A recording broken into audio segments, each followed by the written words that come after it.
Happy New Year, everyone. Welcome back to Movie Day, the day where we talk about movies. I'm your host, Tremaine Hayhoe, the only filmmaker that actually likes movies. That is a lie. Movie Day? Honorable mentions. These I don't rate as high just because they're sequels, and we can anticipate them already. That being said, there's a lot of sequels in the most anticipated too. So there's enough sequels in the damn... Okay, I'm just going to read this list. The new Jurassic World movie, I don't even know or care what the new one is called. There's a new Thor movie where finally we have a female Thor. Thank God. Yes. Sonic 2. I saw Sonic 1 back in the day, and that was a lot of fun. Aquaman 2. I really enjoyed Aquaman 1. I might be in the minority with it, but James Wan, the director of Saw, thought he crushed it. I don't know. I had a lot of fun with Aquaman 1. Aquaman 2 should be a lot of fun as well. Is it my most anticipated movie of 2022? No, but it's an honorable mention. Black Panther, Wakanda Forever. Obviously, R.I.P. Chadwick, the original Black Panther. Not sure if they'd already filmed it yet or not. First one was good. I mean, it was good, for a Marvel movie, formulaic plot and everything. But it was good. Am I super psyched for the second one? I'll definitely watch it in theaters when it comes out. I'm not super pumped for it. And now for the top 10 most anticipated movies of 2022. Number 10. I guess there's an Elvis movie coming out, guys. There's an Elvis movie coming out. What the world has been wanting. I personally love Elvis. I love anything Elvis. I like to watch Elvis's movies. I think he was in like 50, or it was either 30 or 50 movies, somewhere around there. I'll put the number right here. Elvis made a lot of movies back in his day, and they are the most formulaic. They literally have all the same plot. He's like some down-and-out musician that goes to a new town, meets a girl, books gigs. I love those movies, though. I love Elvis movies, but this is completely different. This is starring Tom Hanks, and it's about the life of his manager and managing Elvis, I guess. So that should be interesting. Something cool and unique to see, a different perspective from Elvis's manager. Number 9. Scream 5. Scream 5 comes out in a little under 2 weeks as of this recording. Yeah, that's highly anticipated. I mean, the Scream movies were a lot of fun back in the day. Scream 1 really set off a smorgasbord of slasher films in the 90s, late 90s. Yeah, they were really the pioneers. I tried rewatching Scream 2 the other night, but I was kind of tired, and I remember the Jada Pinkett Smith scene, her coming out in the movie theaters. And yeah, I mean, were they my favorite movies? No. The first one especially, though, was I liked that a lot. And I think the plot twist and the killer and all that stuff was really well done. I'm a big fan of Jamie Kennedy, a.k.a. Randy. And shout out Jamie Kennedy. Anyway, we won't spoil, I guess, the previous ones, but Scream 5. I'm wary about it, though, because it's coming out in January. I'm not sure if you guys know this, but the worst movies are typically released in January. So I'm a bit wary about that for that reason. December is always when the award-winning or top blockbusters come out. It's always like big blockbusters come out in the summer, and there's like another wave come in December because a lot of people have time off. They go to the movies a bunch, and then when January hits, they kind of stop going to the movies, and it's kind of like the lowest month of the whole year. So that's where they kind of dump a lot of crappy movies. Scream 5 coming out January 14th, so that's why I'm wary about it.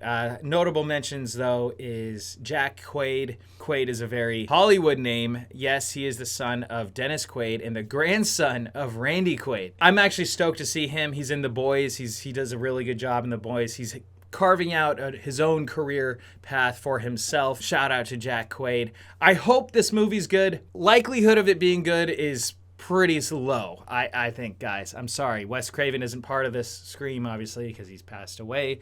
R.I.P. Wes Craven. Could be good. Based on the trailer, it looks like a lot more of the same, but they're trying to put in technology, so I've got my fingers crossed. I hope it's going to be good. My gut instinct says it's not going to be good. Number 8. Avatar 2. Okay, doesn't come out till December, but this has been a long time making. Avatar 2, who knows if it's going to get delayed again. It might get delayed again. It already has been delayed. But James Cameron is always pushing the lines of technology and film and They're typically inventing new technology just to make a movie that he wants to make. So that's one of my top 10 most anticipated films of 2022. Number 7. In February, we've got the murder mystery Death on the Nile. It is the sequel to Murder on the Orient Express, a very classic film. This movie is directed and starring Kenneth Branagh. He actually directed the first one as well. I didn't know that he directed the first one until at the end of Murder on the Orient Express when I saw the credits. I'm like, oh, wow. It's really hard to be lead actor and to direct in a movie. So shout out to Kenneth Branagh. I think he's actually really underrated still in Hollywood. I mean, he's been a staple of British cinema and American cinema for a long time. He played Gilderoy Lockhart in Harry Potter and the Chamber of Secrets. I'm looking forward to seeing Death on the Nile in February. Number 6. Lightyear, which is a Buzz Lightyear origin story. I personally have a soft spot in my heart for Toy Story. It came out when I was 8 years old, 1994, I believe. And yeah, I love all the Toy Stories. I love them all. I love them all. Toy Story 2 really kind of annoyed me with the Jessie character because her voice. I can't stand her voice and she talks like this. Couldn't stand it. That's fine. It's okay. It's all right. It's okay. She was in it less in the third one and less in the fourth one, so I'm happy. I mean, come on. Buzz Lightyear, origin story. Yeah, I'm in. Number 5. Are we going to talk about the number 5 one? Nope. Oh, wait, no, that's the name of the movie. Sorry, I'm a little bit energized today. Jordan Peele's latest movie, okay? Jordan Peele came flying out of the gate with Get Out, which was a fantastic film. I loved it from beginning to end. Absolutely brilliant. Twilight Zone type feel. His follow-up, Us, was his sophomore effort, which had a really cool concept, really had some really cool ideas.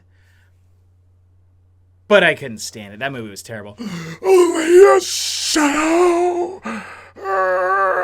Yeah, sorry, Jordan. Us was awful. The first 15 minutes were so great, so captivating, but then as soon as the shadow people started talking, I checked out. Sorry.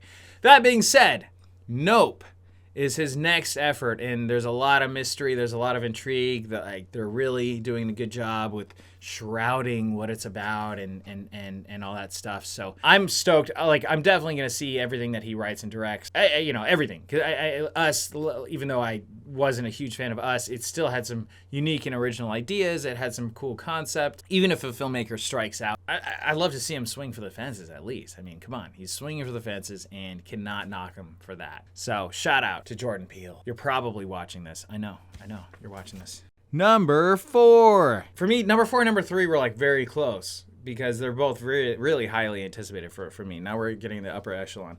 Number 4, Top Gun 2, baby. May 27th. Tom Cruise reprises his role as Maverick in Top Gun Maverick. Yeah, I'm stoked. It's the same director as Tron and Oblivion. I believe this director is very, very underrated somehow still. Yeah, I'm stoked to see this film. I think they're doing a lot of practical effects, which means cameras on jets, which looks crazy. And then Tom Cruise actually flying the planes. Are you kidding me? He's a pilot. Tom Cruise is a superhuman entity. He's always super entertaining. Arguably the biggest movie star in the world, giving the most entertaining. This probably deserves to be number 1, let's be honest. But it's going to be number 4 for some good reasons. Number 3. The Batman. A rated R Batman.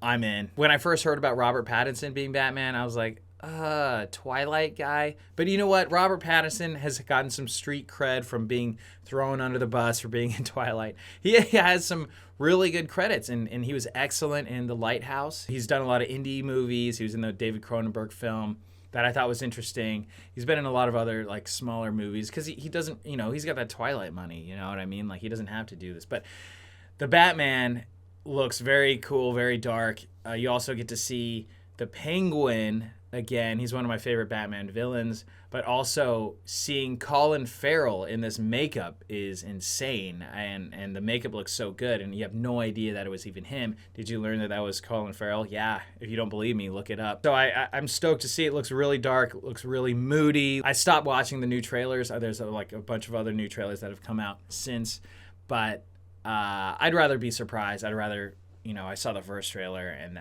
I'm in. I'm going to see the movie, so I don't want to see anything else. Number 2. The Cat Town Story. Yes, this is about a animal shelter in Oakland that helps rehabilitate cats that are normally going to get euthanized, and they help them become lovable pets and end up saving their lives. Pretty cool story, right? So that's a documentary by filmmakers Tremaine Hayhoe and Mario Glaviano. So, okay, maybe I'm a little bit biased here with this list, but this movie comes out summer.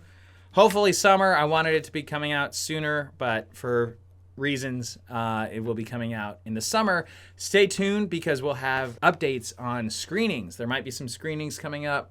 I'll keep you guys updated, like either film festival online screenings or in-person, real-life screenings, typically in Northern California. Be on the lookout for the Cat Town story. Yeah. The number one most anticipated movie in 2022 is Simp. Have you guys heard of this movie yet? No? Well, you're about to. Simp is about an Instagram model who gets kidnapped at a fake photo shoot, loosely based on true events, written and directed by your boy, Tremaine Hayhoe. Yes, it's true. It's true. We filmed this. It took us 9 days to film this movie in August, and we are in post-production on this film, and I cannot wait to show you guys because it's something that's very unique, very original. It takes a concept that is very timely. Things that have happened in this movie have happened in real life. I get inspired by true events, by real stories that happen, and also taking stuff like Instagram, certain apps in the 21st century that are really awesome, but they could have a dark side to them. Also a bit of dark comedy elements. You guys can check out the trailer. Link is in the description below. Trailer to all the movies will be in the links to the description below. Even though I'm lazy, I will gather those links for you guys because I care about you guys and I love you guys. Thank you guys so much for watching. Click that like button if you liked it. If you guys wanted to learn about the best and the worst movies of 2021, click those links in the description below. Be sure to hit that subscribe button and click that bell so you get notified and make every day a movie day.